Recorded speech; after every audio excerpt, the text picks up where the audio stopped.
Every empire believes it's different. Every superpower thinks it is immune to the forces that crush those before it. But history has a blueprint, a quiet, mechanical sequence that repeats across centuries. Rome followed it. The Ottomans followed it. The British Empire followed it. And now, whether America admits it or not, the cycle has already begun. Not with a bang or invasion, but with something slower, quieter, almost invisible. Decline doesn't start when an empire falls. It starts when an empire forgets why it rose. And here is the uncomfortable truth. The United States has already crossed the halfway point. It has entered phase 6, the part of the cycle where the illusions remain, but the foundation beneath them begins to rot. The part where a nation still looks powerful, still feels powerful, still acts powerful, even while the underlying scaffolding of its system begins to bend and crack beneath its own weight. The part where decline becomes irreversible not because of enemies, but because of inertia. But to understand what phase 6 truly means, you have to understand the cycle itself not as a theory, not as ideology, but as the consistent mathematical pattern that has shaped every empire for 4,000 years. The blueprint isn't mystical. It's practical. Empires grow in predictable ways, and they fall in predictable ways. The blueprint is so consistent that if you know where a country is right now, you can roughly predict where it will be in 20, 50, or 100 years. And the United States, right now, is in the most dangerous position a superpower can occupy. Not collapse, not chaos, but the illusion of stability. Every cycle begins the same way, with scarcity. Scarcity forces unity. Scarcity forces discipline. Scarcity forces innovation. The first phase of every empire is the struggle era, when survival depends on cooperation, sacrifice, and a shared vision of something greater. This is the era of founders, revolutionaries, and warriors, the era where the people believe not in comfort, but in possibility. For America, this was the late 18th century, when a young nation of farmers, traders, dreamers, and rebels fought for an idea, not dominance, not global control, just a fragile experiment in self-governance. But scarcity never lasts. And once an empire survives long enough, it enters the second phase. Expansion. Infrastructure grows, trade explodes, wealth increases, institutions strengthen. People begin to believe that tomorrow will always be better than today. And for a while, they're right. Expansion rewards optimism. It rewards ambition. It rewards risk. America rode this wave for more than a century. Industrialization turned it from a frontier nation into a global force. Railroads, factories, electricity, oil, these weren't just inventions, they were accelerants. They pushed the U.S. into a position no previous empire had ever reached so quickly. Then comes phase 3, dominance. The golden age, the moment an empire stands at the center of the world, not because it wants to, but because nothing else can compete. For the U.S., this was 1945. Europe was in ruins, Japan was shattered, the Soviet Union was wounded, and America held 2/3 of the world's gold, half of its industrial capacity, and a currency the world would soon be forced to adopt. This was the era when the U.S. dollar became the backbone of global finance. When American culture, technology, and military power defined the modern world. This was the height of the cycle, the moment when the empire's confidence became indistinguishable from inevitability. But dominance always triggers. Phase 4, complacency. Because prosperity changes people, comfort changes priorities, discipline fades. Hard choices are replaced with easy ones. Spending increases, debt rises, institutions begin to bloat. Politics becomes less about solutions and more about spectacle. The empire still performs well, but the performance hides the cracks.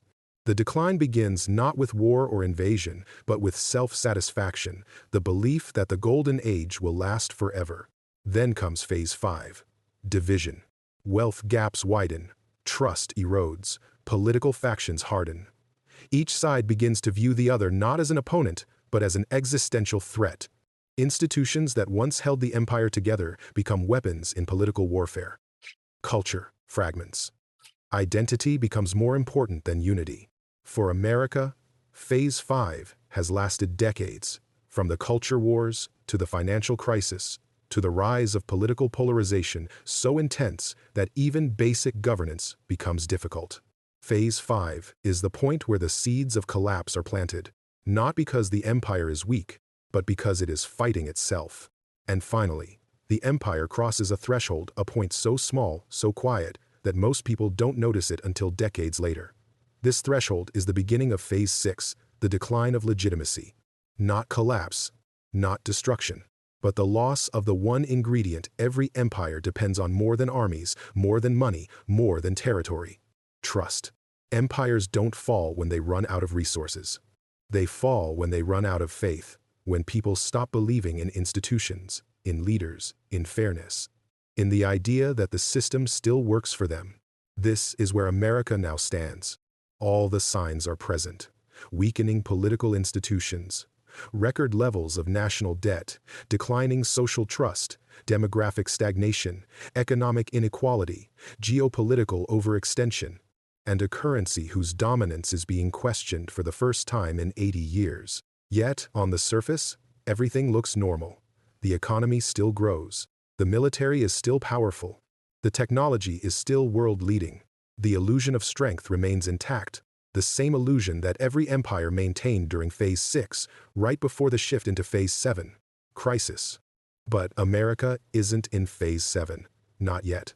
It is in the stage right before it, the stage where the empire begins to lose coherence, not through collapse, but through entropy.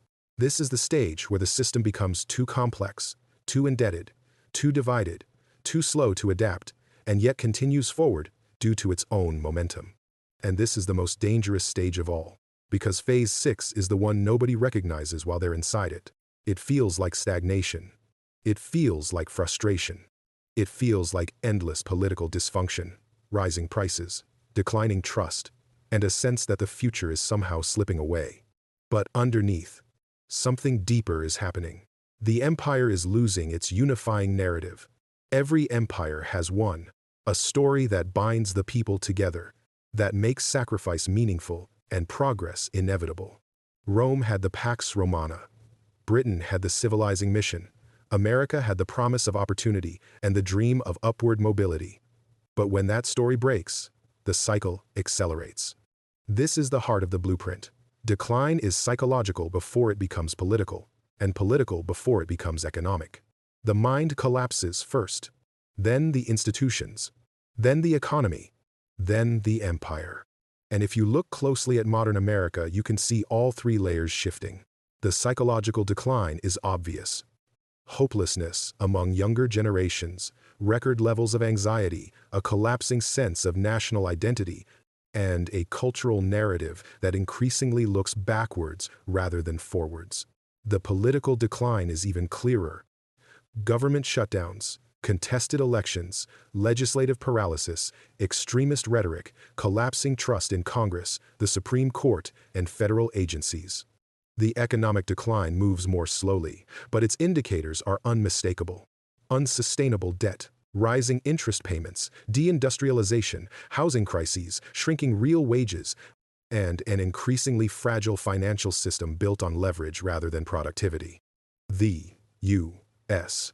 is still strong, but strength is not the opposite of decline. Rome was strong during Phase 6. Britain was strong during Phase 6. The Ottoman Empire was strong during Phase 6. Strength is not what saves an empire. Adaptation is. And Phase 6 is the part of the cycle where adaptation becomes hardest, because the institutions that once propelled the empire forward become rigid, bureaucratic, and resistant to change. In Phase 6, the empire stops solving problems and starts managing symptoms. Phase 6 is the moment an empire becomes too heavy to carry its own weight, yet too proud to admit it. The systems that once made it powerful now slow it down. Bureaucracy grows faster than innovation. Regulation grows faster than productivity. Debates grow louder, while solutions grow smaller. The empire still functions, but every year the machine requires more effort just to produce the same result. And people can feel it, even if they can't explain it. They feel it in rising prices. They feel it in shrinking opportunities. They feel it in the quiet fear that the future might not resemble the past. This is why Phase 6 is so deceptive. It's not collapse, it's decay disguised as normal life. People still go to work, the lights are still on, the currency still moves. But something fundamental begins to rot underneath. The empire stops building and starts maintaining. It stops dreaming and starts preserving. It stops transforming and starts defending. The energy shifts from expansion to self-preservation, from optimism to nostalgia. And nostalgia is the clearest sign of decline, not because memories are bad, but because they replace ambition. When a nation spends more time remembering what it used to be than imagining what it could become, the cycle has already turned. Rome did this in the 4th century. Britain did this after World War II. China did it after the Ming Dynasty. And America does it today, clinging to the symbols of its golden age instead of the realities of its present. During this phase, elites begin to separate from the rest of the population, not just economically, but psychologically. They live in different cities, attend different schools, consume different information, follow different incentives. They speak of the country as an abstract concept, not a shared experience. And when elites detach, the empire loses the coordination needed to course correct. Institutions become tools for the powerful, not engines of collective progress. This isn't corruption in the cartoonish sense. It's navigation. Everyone's steering for themselves because nobody believes the ship has a captain. Meanwhile, the geopolitical pressures quietly intensify. During Phase 6, rivals sense the shift. They test boundaries, they expand influence, they build alternatives to the empire's systems. Not because they are stronger, but because the empire is slower. The Soviet Union never matched America economically. China today does not match the U.S. militarily. But decline isn't about being overtaken. It's about losing the capacity to respond quickly enough. During Phase 6, every reaction is delayed, every strategy is political, every decision is half-made. The empire still has the tools, but no longer has the alignment to use them effectively. And while the empire hesitates, the world begins to diversify. Global trade shifts, alliances shift, currencies shift, technologies shift. In Phase 6, the world's dependence on the empire slowly erodes, not through revolt or rebellion, but through adaptation. Partners develop alternatives out of necessity, not defiance. The world stops needing the empire quite as much, and an empire that is no longer needed is an empire that is quietly dying. Yet inside the empire, most citizens don't see the danger. They see political drama, cultural tension, financial stress, but not the pattern behind it. They assume it's temporary. They assume the system will self-correct, like it always has. But Phase 6 is not about temporary dysfunction. It is the rewriting of the system's internal logic. The empire stops rewarding long-term planning and starts rewarding short-term gains. Politicians stop focusing on governance and start focusing on survival. Corporations stop investing in innovation and start investing in stock buybacks.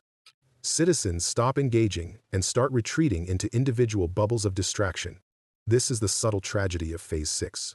The empire doesn't collapse under attack. It dissolves through apathy. It becomes too complex to manage, too divided to unite, and too indebted to reform. Debt becomes the hidden engine of the whole system, the silent oxygen that keeps everything running. But the more the empire relies on debt, the more fragile it becomes. And fragility is the precursor to Phase 7. Phase 7 is the moment when the weight of unresolved problems breaks through the illusion of stability. It can come through financial crisis, political paralysis, geopolitical miscalculation, technological disruption, or social upheaval. The trigger is unpredictable, but the pressure is not. Pressure builds for decades in Phase 6 quietly, invisibly, until one day, something tiny becomes the spark that ignites everything. But America hasn't reached that spark, not yet. Instead, it is suspended in the long purgatory of Phase 6, too powerful to collapse, too divided to reform. Its institutions still stand, but their legitimacy erodes. Its economy still dominates, but its productivity stagnates. Its military is unmatched, but its geopolitical influence thins. And the global system built on the foundation of American stability begins to wobble. The most dangerous part of Phase 6 is that it feels permanent. People get used to dysfunction, they adapt to volatility, they normalize instability. Every year seems chaotic, but somehow life continues. This creates a false belief. If the empire survived last year's crisis, it will survive next year's. People mistake survival for strength.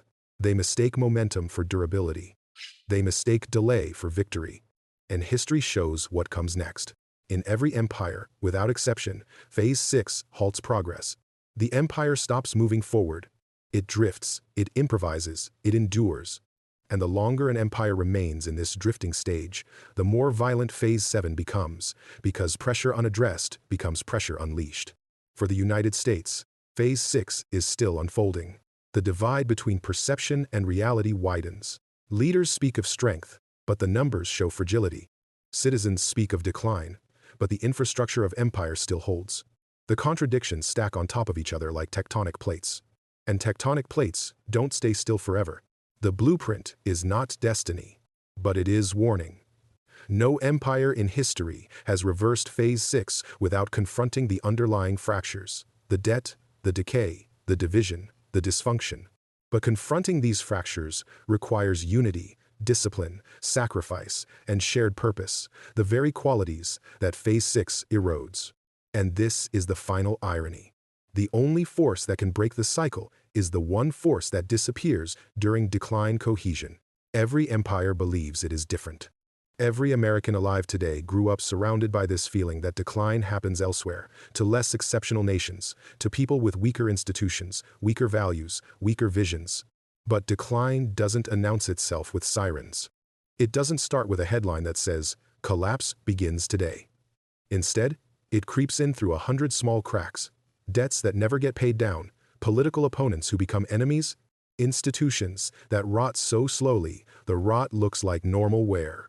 And when those cracks finally spread, societies discover the same truth Rome did, the same truth the Ottomans did, the same truth the British did. Collapse is not an event. Collapse is a process, a blueprint, a sequence that repeats with almost mathematical precision. By the time a country reaches Phase 6 of this blueprint, the phase the U.S. has just entered the decline is no longer theoretical. It is embodied in the culture, written into the economy, visible in the institutions that were once untouchable. The early phases are easy to ignore because the consequences are delayed. But Phase 6 is where consequences come due. You can't stimulate your way out of it. You can't innovate your way out of it. You can't out-exceptionalism your way out.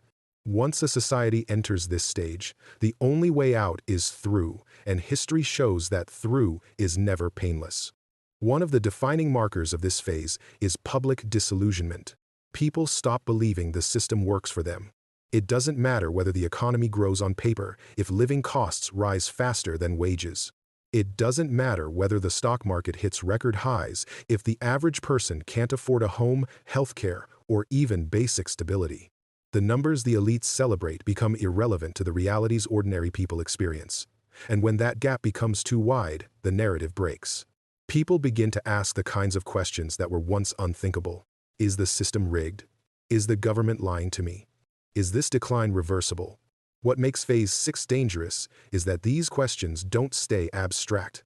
They turn into movements. They turn into extremism. They turn into polarization so intense that compromise becomes impossible. Historically, this is the phase where nations begin to fracture internally. You start to see two separate countries forming under one flag, not geographically, but culturally, ideologically, socially. Each side believes the other is an existential threat. Each side believes saving the country requires defeating the other side. And once that mindset takes hold, democracies become ungovernable. Economically, Phase 6 is where the mask falls off. Governments can no longer pretend that debt is a tool rather than a liability. For decades, the U.S. played a dangerous game, borrowing endlessly on the assumption that its global status guaranteed endless demand for its currency. But every empire in decline makes this assumption. The Spanish Empire assumed its silver mines would keep its currency credible forever. The British Empire assumed the pound would always be the world's reserve currency. The French monarchy assumed its tax system would always sustain its wars. They were all wrong. The U.S. now prints and borrows at a rate that would have collapsed any other nation decades ago. The only thing holding the system together is global trust, a trust that is eroding with every political crisis, every debt-ceiling standoff, every near shutdown, every demonstration of dysfunction. At Phase 6, the world begins diversifying away from the empire's currency. Slowly at first. Then suddenly, that shift doesn't happen with a dramatic announcement. It begins with small, quiet moves. Trade agreements bypassing the dollar, central banks buying less U.S. debt, rivals building parallel financial systems. By the time the average citizen notices what's happening, the tipping point has already passed. Another defining feature of this phase is the militarization of foreign policy. Empires in decline almost always become more aggressive externally as they lose cohesion internally. Why? Because projecting strength becomes a substitute for actually being strong. Militarism becomes a distraction from domestic instability. Foreign enemies become easier to blame than internal problems.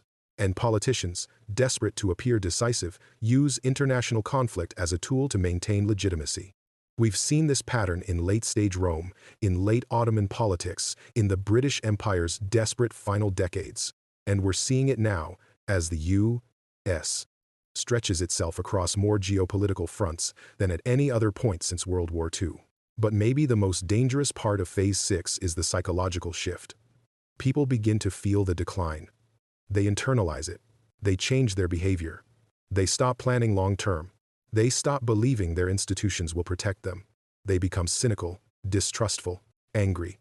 Social capital, the invisible fabric that holds societies together, disintegrates.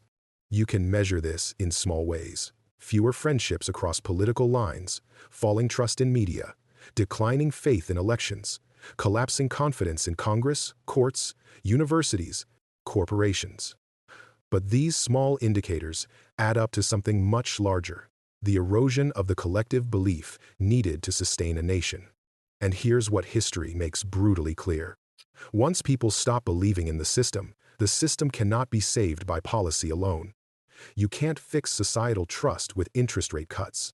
You can't rebuild unity with stimulus checks. Once a society reaches Phase 6, the crisis is no longer technical, it is existential.